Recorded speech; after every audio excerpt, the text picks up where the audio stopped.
de número 124.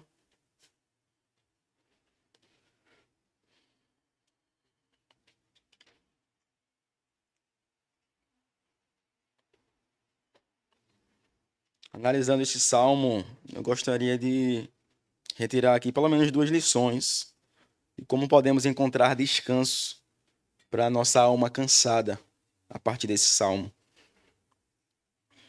Salmo de número 124.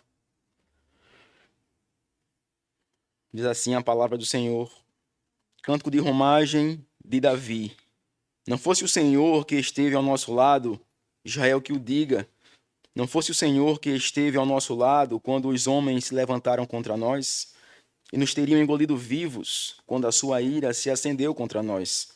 As águas nos teriam submergido e sobre a nossa alma teria passado a torrente.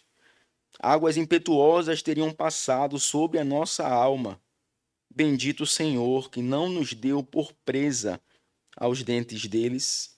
Salvou-se a nossa alma como um pássaro do laço dos passarinheiros. Quebrou-se o laço e nós nos vimos livres.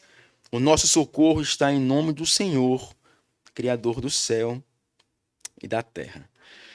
Queridos irmãos, com a Bíblia ainda aberta para nós analisarmos, o século XXI, o século que nós vivemos, é um ponto de virada na história da humanidade em vários níveis. Pense, por exemplo, no avanço tecnológico, de como houve uma guinada a partir da virada do século para um desenvolvimento maior da tecnologia.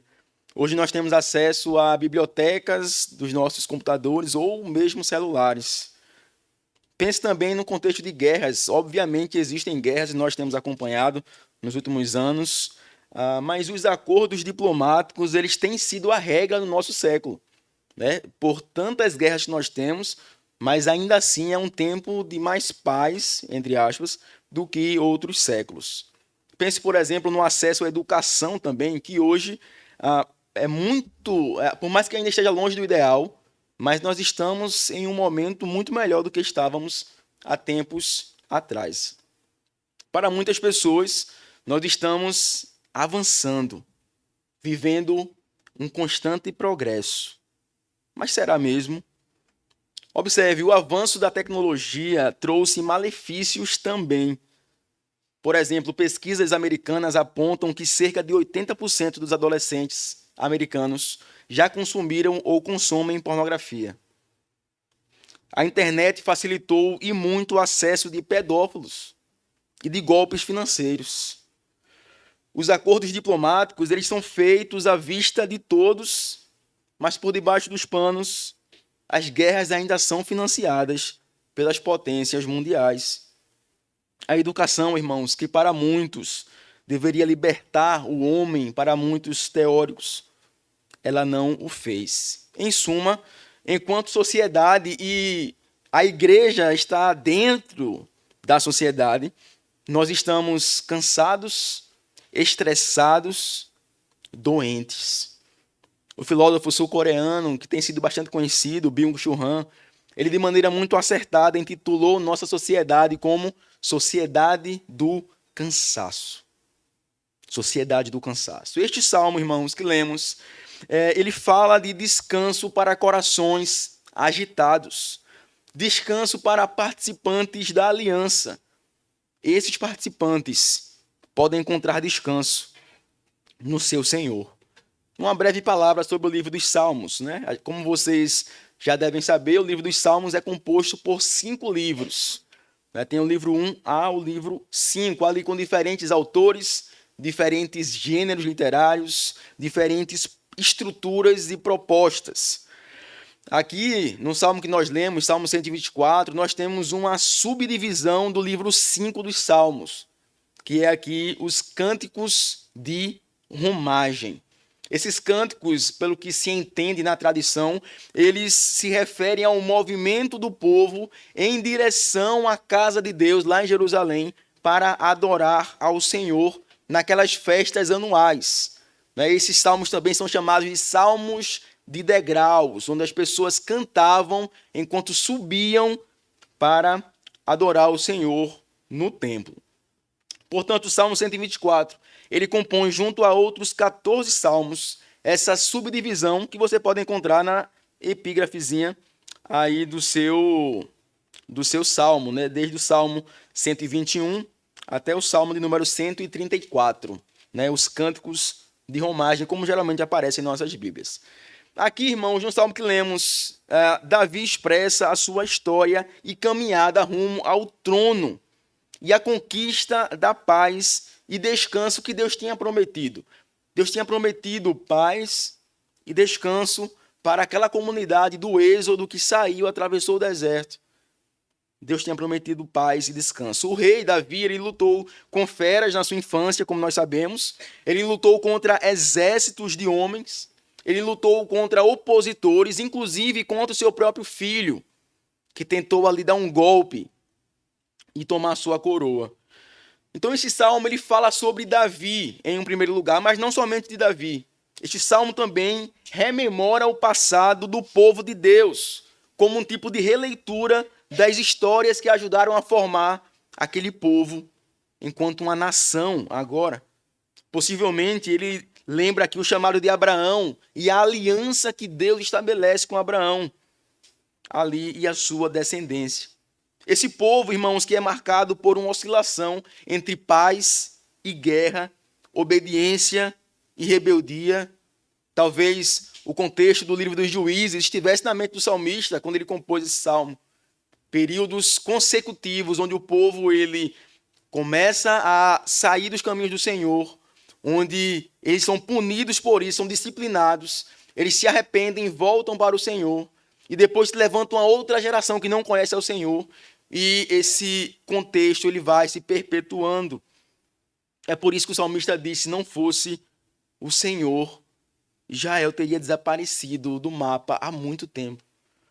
Mas não somente Davi ele fala sobre sua história, ou não somente sobre a história de Israel. O contexto do Salmo 124, pelo que os especialistas entendem, é um contexto pós-exílio babilônico, onde o povo ele vai ali em 596 para a Babilônia, passa um tempo lá e depois volta. Então esse salmo também, irmãos, por mais que seja a composição de Davi, ele não somente rememora o seu passado e o passado do povo de Israel, mas ele representa aqui, nesse contexto, onde ele foi colocado, uma esperança futura. O livro 5 dos Salmos é o contexto de Judá voltando para o exílio, reconstruindo os muros, reconstruindo a sua identidade enquanto povo. Mesmo séculos depois de Davi, este salmo continua representando com precisão o sentimento daquela comunidade, que inclusive deve ser o nosso sentimento também. O passado, portanto, o presente e o futuro são claros em demonstrar onde o povo do Senhor pode encontrar descanso. E é a partir dessa ótica, irmãos, que eu quero pensar com vocês sobre motivos para descansar em Deus. Motivos para descansar em Deus. Eu quero observar com vocês do verso 1 ao 5 que o primeiro motivo é a nossa fraqueza diante das adversidades.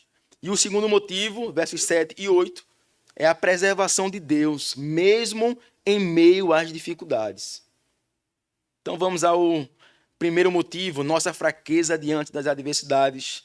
Verso 1 ao verso 5, onde diz: não fosse o Senhor que esteve ao nosso lado, Israel que o diga, não fosse o Senhor que esteve ao nosso lado quando os homens se levantaram contra nós e nos teriam engolido vivos quando a sua ira se acendeu contra nós. As águas nos teriam submergido e sobre a nossa alma teria passado a torrente.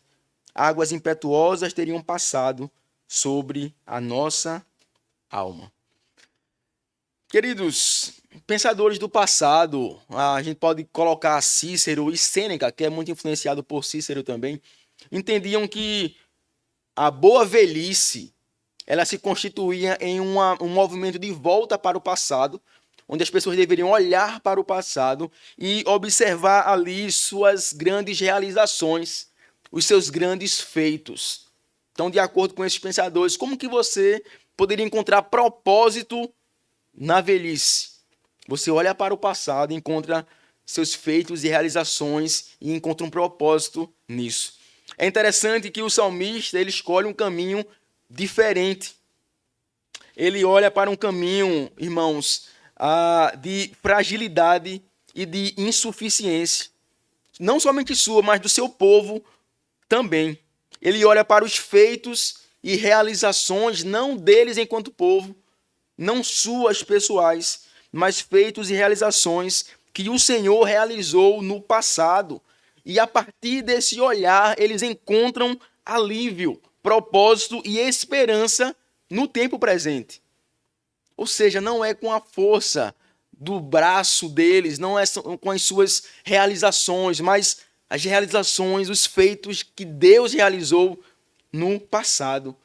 De modo contraintuitivo, o salmista não olha para a sua fragilidade, ele não olha para a sua insuficiência, sua e de seu povo, e se desespera. Interessante isso. Pelo contrário, ele entende que a sua fragilidade, a sua fraqueza é uma boa notícia. Para o salmista, a fraqueza é positiva. Isso reflete um pouco do que é a fé cristã, que por vezes parece ser paradoxal. Quem quer ganhar vida, vai perdê-la. Aquele que quer ser o maior, vai ser o que serve. O salmista parece que entende isso. E de fato, irmãos, o evangelho do Senhor Jesus, ele é encenado aqui. Por quê? Porque nós somos salvos por um ato daquele que é totalmente suficiente. E é por isso que nós podemos encontrar descanso na nossa fraqueza, a bendita fraqueza, que nos leva ao Salvador capaz. Verso 1, quando o salmista diz: não fosse o Senhor que esteve ao nosso lado, Israel que o diga, não fosse o Senhor que esteve ao nosso lado, quando os homens se levantaram contra nós. A expressão Israel que o diga, alguns entendem que ela pode ser melhor entendida como uma resposta esperada. Como assim? Por exemplo, a NVI, se alguém tem e puder conferir, ela traduz que Israel repita, como um tipo de refrão, como um maestro guiando um coro. Então, bendito o Senhor, não fosse o Senhor que esteve ao nosso lado, repita Israel. Não fosse o Senhor que esteve ao nosso lado, há muito tempo teríamos sido destruídos. O salmista ele vai usar aqui uma estrutura de paralelismo gradual. A poesia hebraica, diferente da nossa, que é mais constituída por fonemas, ali que combinam, elas têm uma estrutura diferente. Aqui o paralelismo gradual é como características se repetem, formando um tipo de escada, pela qual o pensamento sobe até se completar por meio de repetições enfáticas. Esta é uma das formas de paralelismo que nós encontramos na poesia hebraica. O salmista ele se utiliza dessa estrutura para projetar um hipotético presente ou futuro, caso neste presente ou futuro o Senhor não estivesse ao lado do seu povo. Qual é a conclusão dele? Que Israel não teria chances quando os homens se levantaram para destruí-lo. Observe que esse é o movimento dele. Ele pensa como seria esse presente ou futuro caso Deus não estivesse ao nosso lado. Seria horrível, seríamos destruídos. É interessante porque ele faz uso aqui de conjecturas. E é interessante porque as conjecturas elas parecem ser algo que faz parte do ser humano. É inato ao ser humano. Nós gostamos de imaginar como as coisas teriam sido caso algum evento no passado não ocorresse ou ocorresse. E de fato, irmãos, nós precisamos fazer uma autoavaliação. Nós precisamos fazer esse movimento e considerarmos o nosso passado. Porém, muitas pessoas olham para o passado e ficam presas nesse passado, pensando o que poderiam ter feito diferente para que sua vida tivesse um outro rumo hoje. E sabe de uma coisa, isso deixa essas pessoas escravizadas ao passado. E mais, irmãos, é a causa de muitos problemas e transtornos emocionais do nosso tempo presente. A depressão, por exemplo, em alguns casos, surge nesse contexto. A pessoa se amarra nas suposições do passado, pensando, se eu tivesse escolhido outro curso, se eu tivesse escolhido outro emprego, se eu tivesse casado mais cedo, se eu tivesse casado mais tarde, Se eu tivesse pais que me apoiassem. Enfim, essas pessoas fazem um recorte do passado. E mesmo crentes, e mesmo nós, irmãos, desconsideramos o cuidado do Senhor nas nossas vidas quando agimos assim. Quando olhamos para o passado e ficamos pensando como poderia ser, e se nós fizéssemos isso ou aquilo, e nos amarramos nisso, nós desconsideramos que o Senhor estava presente no nosso passado e que Ele nos guiou, apesar de nós, apesar de nossas falhas. Por outro lado, o passado ele pode e deve ser não uma fonte de desespero, não um gatilho para a depressão, mas deve ser uma fonte de esperança, na qual nós enxergamos o cuidado do Senhor na nossa vida em cada momento, de modo que eu e você podemos falar como salmista: se não fosse o Senhor que esteve ao nosso lado, nós, irmãos, podemos afirmar isso. Irmãos, contentamento e gratidão são hábitos que nós precisamos nos esforçar para desenvolver. Existe um grande esforço. Às vezes nós nos iludimos e pensamos que a partir da conversão, a gente converteu hoje, domingo na igreja, aí segunda-feira nós já tivemos uma mudança radical. E por osmose nós recebemos tudo. Somos agora implacáveis. Isso não é verdade. A palavra do Senhor nos estimula a buscar diariamente a santificação, o amadurecimento, o se parecer mais com Jesus, amar como Jesus, pensar como Jesus. Paulo vai dizer: vocês têm a mente de Cristo, não é? Andar como Jesus. Então exige, irmãos, de nós um esforço para desenvolver a maturidade, para desenvolver a santificação. Que Deus nos ajude nisso. Nós gostamos de conjecturar, mas essas conjecturas devem nos levar a confiar mais em Deus, não menos. Devem nos levar a agradecer pelo que temos e pelo cuidado do Senhor para com a nossa vida, em cada decisão tomada, apesar de nós. As conjecturas devem nos fazer abandonar a murmuração. Observe, a murmuração é um problema muito sério que nós não nos damos conta, às vezes. Murmuração, no final das contas, é reclamar de Deus. Pense, por exemplo, em Adão, lá no jardim. Deus procura Adão e pergunta: Adão, o que tu fizeste? E ele diz: ah, Senhor, foi a mulher que tu me deste. Foi a mulher que tu me deste. Ou seja, a culpa é do Senhor. Se o Senhor não tivesse colocado essa mulher na minha vida, eu não teria feito isso. Observe a murmuração.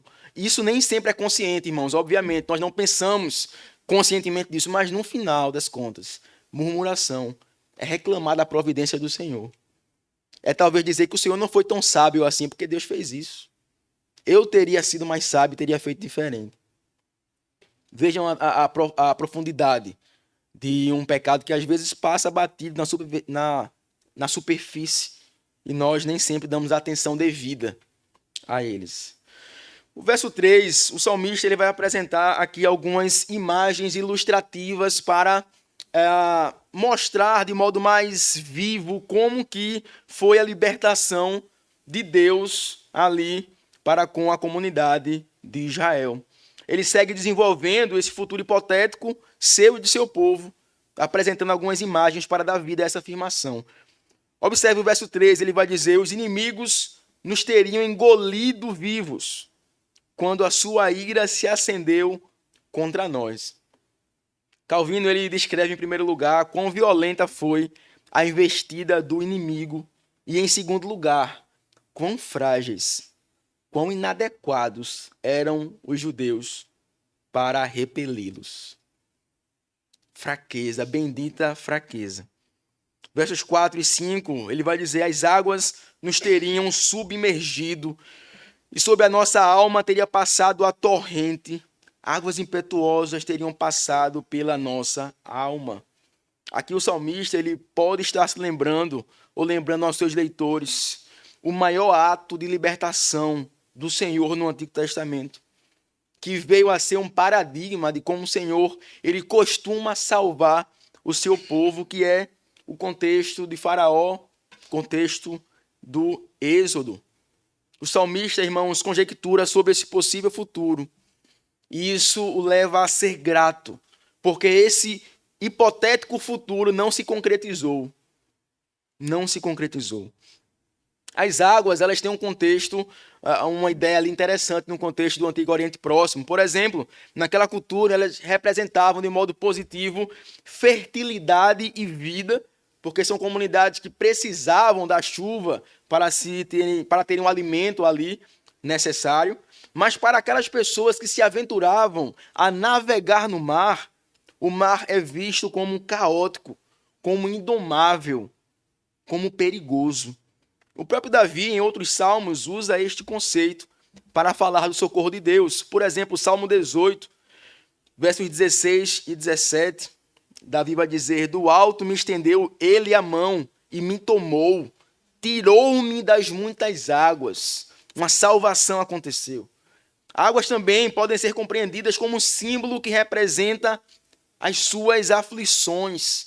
Por exemplo, o Salmo 69, verso 1, onde ele declara: salva-me, ó Deus, porque as águas me sobem até a alma.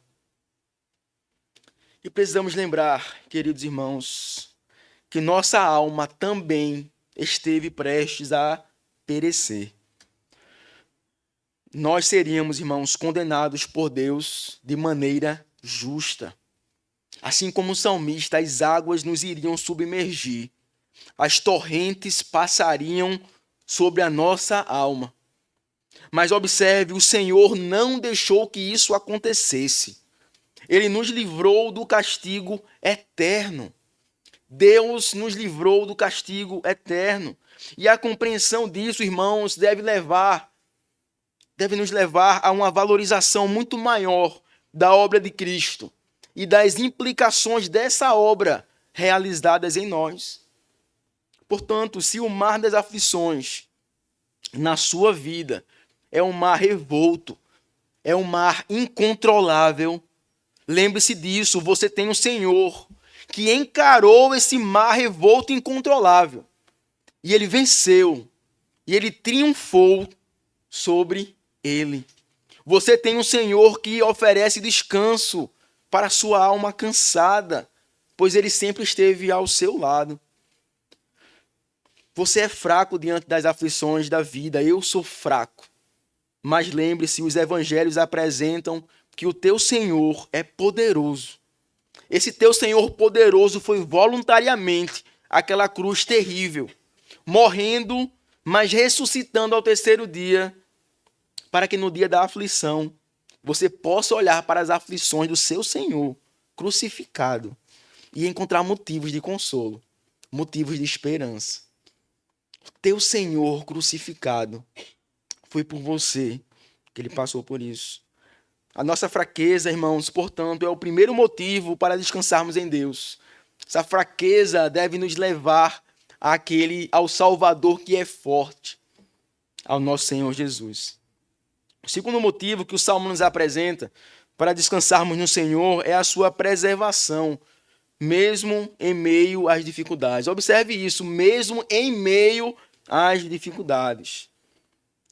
Versos 6, 7 e 8, que diz: bendito o Senhor que não nos deu por presa aos dentes deles.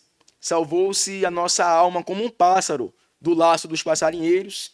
Quebrou-se o laço e nós nos vimos livres. O nosso socorro está em o nome do Senhor, Criador do céu e da terra. Criador dos céus e da terra. Podemos pensar em preservação de Deus, pelo menos para mim é um texto que sempre vem à mente, que é o de Mateus capítulo 6. Você deve lembrar que nosso Pai, ele diz que Jesus fala que nosso Pai, ele cuida dos passarinhos, ele cuida das plantas ali que são passageiras, muito mais, inclusive, do que o ser humano. Imagina quanto ele não vai cuidar de vocês.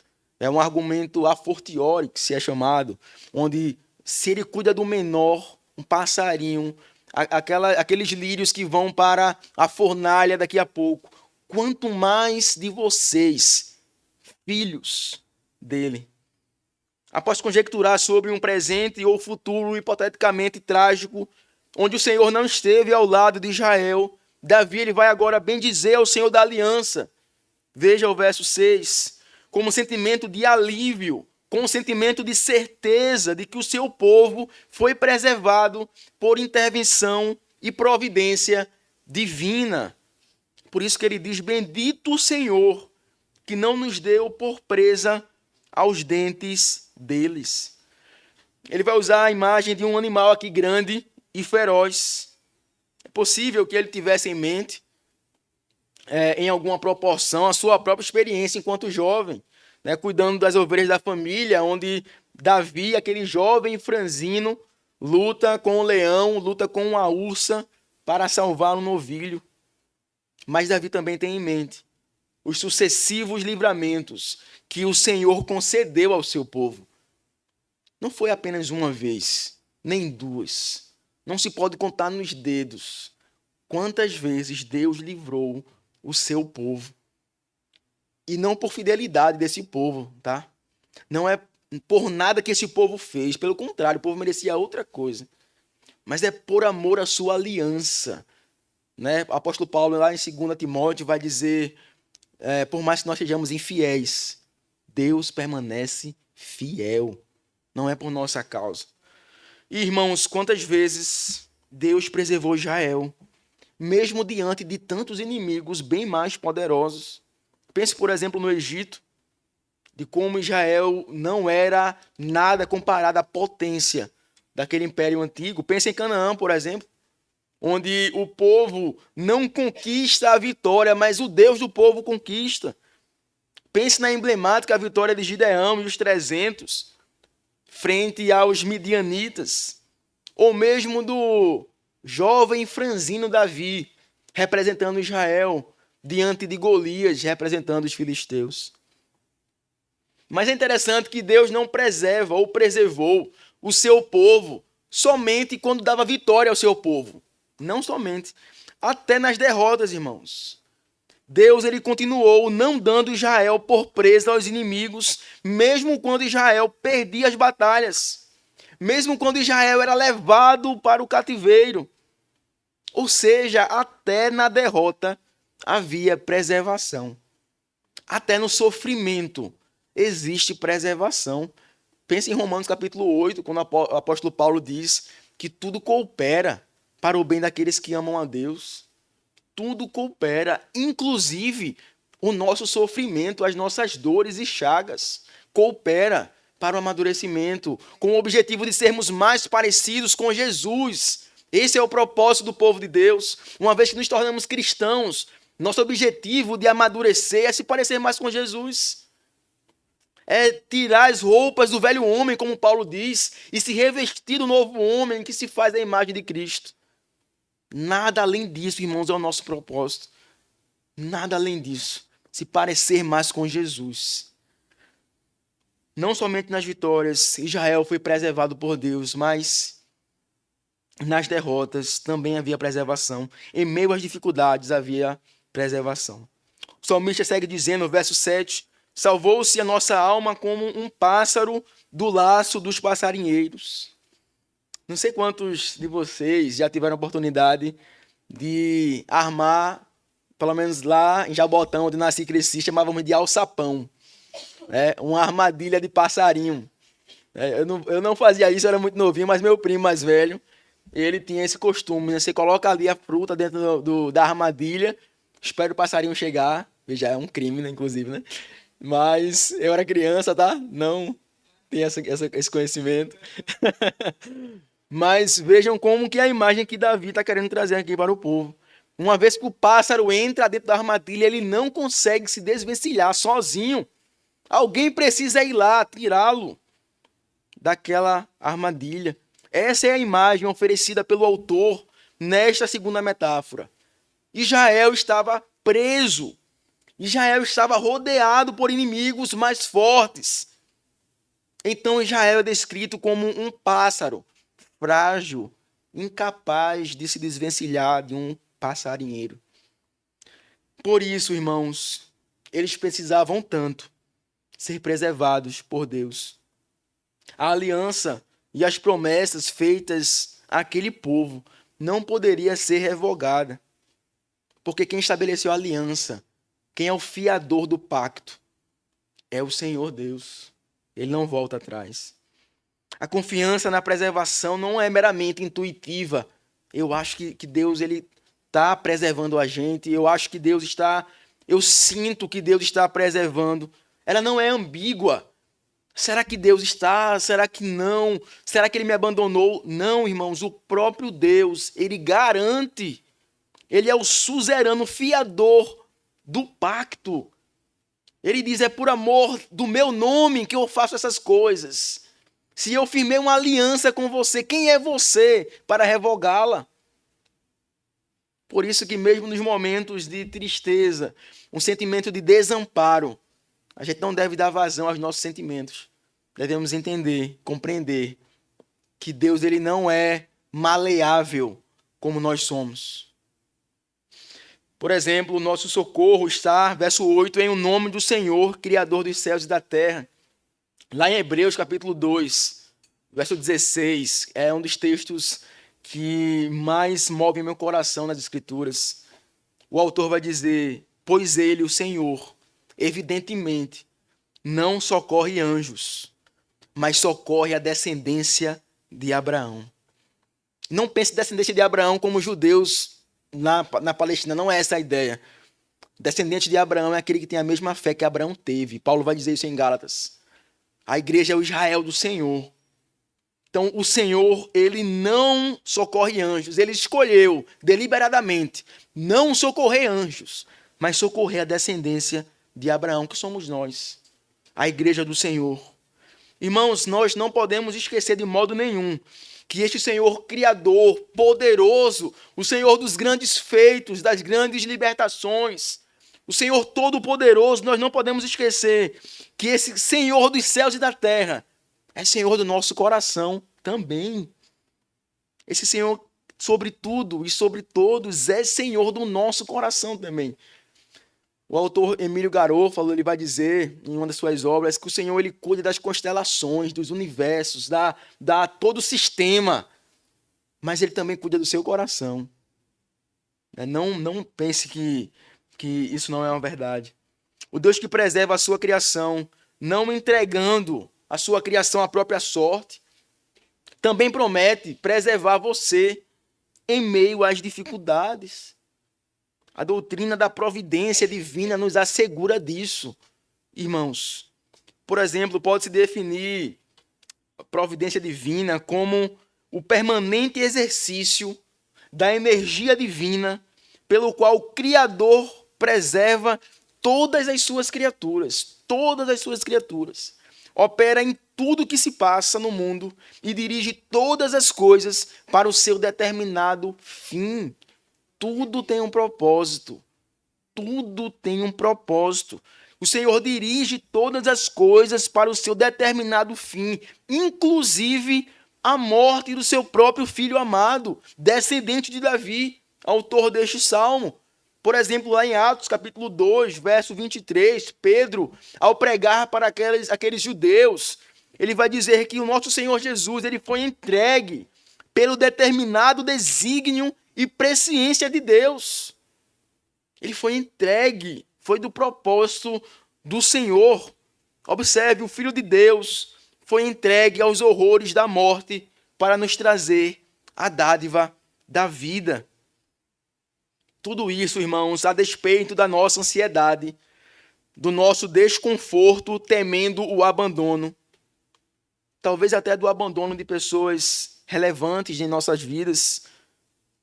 Apesar disso tudo, irmãos, devemos lembrar das palavras do Senhor, quando disse, eis que estou convosco todos os dias, até a consumação dos séculos.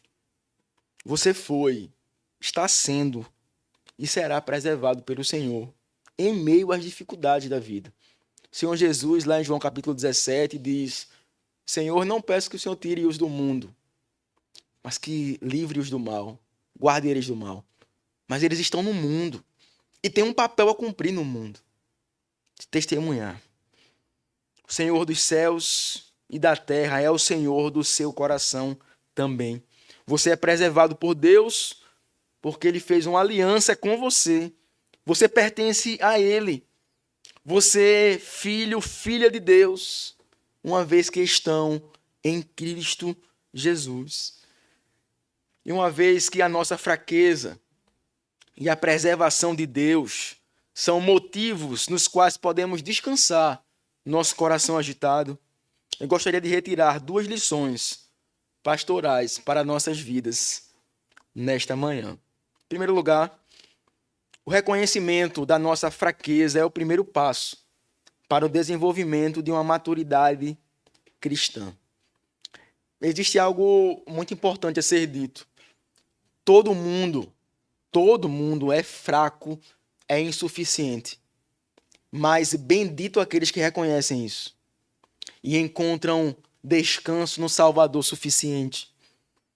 A insuficiência nos leva ao Salvador suficiente e, consequentemente, nos leva a descansarmos o nosso coração nele. Nunca se esqueça disso, pois se você esquecer dessa verdade, quando as adversidades vierem sobre a sua vida, você vai se ver em desespero. Sabe por quê, irmãos? Porque Cristo ele foi retirado da sua base e a sua pretensa suficiência foi colocada no lugar. E quando essa pretensa suficiência é retirada, nós nos vemos em desespero. Quando os ídolos são retirados da nossa base, nós nos vemos em desespero. Por isso é tempo ainda de correr para estabelecer o Senhor como Rei em nosso coração e como a base da nossa vida. Ali é algo ou um lugar onde nós podemos confiar. Em segundo lugar, você é preservado por Deus. Você é preservado por Deus. Jamais esqueça esta verdade. Você é preservado por Deus. A aliança feita com Abraão e Israel se estende até você aqui, hoje. Portanto, quando as dificuldades chegarem, seja a doença, seja o dinheiro, seja o conflito familiar ou emocional, lembre-se de Hebreus capítulo 2, verso 16. O Senhor evidentemente não socorre anjos, ele socorre a descendência de Abraão. Ele socorre a descendência de Abraão. Para finalizar, irmãos, pensadores e ideólogos, eles costumam identificar muito bem os problemas sociais. E eu ouso dizer que isso deve ser valorizado. Homens e mulheres descrentes, por vezes, têm um diagnóstico muito mais sensível às realidades e problemas sociais do que o próprio povo do Senhor. Porém, o remédio e tratamento desses problemas sempre são equivocados, sempre são desproporcionais, sempre são limitados e continuarão sendo. Apenas no Evangelho, irmãos, revelado nas Escrituras, é possível contemplar uma solução que molda nossas ações no presente e nos faz contemplar um futuro onde todas as coisas serão renovadas, serão perfeitas, nos novos céus e nova terra onde a justiça habita. O lugar onde não mais haverá choro, nem pranto, nem dor, porque as primeiras coisas foram passadas. Lá, finalmente, haverá o verdadeiro progresso para a glória do Senhor Jesus. Amém? Feche seus olhos, vamos orar. Senhor nosso Deus, nosso Pai, diante de Ti, da Tua palavra, Deus, colocamos nosso coração agitado, ansioso, inconstante, e rogamos a Tua graça sobre nossa vida, Senhor, porque precisamos ser lembrados das Tuas verdades diariamente, porque somos rápidos para esquecê-las. Ó Deus, nos ajuda, que essa palavra alcance o coração dos irmãos, alcance morada, que seja a começar de mim, Senhor, posta em prática. Em nome do Teu Filho amado Jesus Cristo. Amém.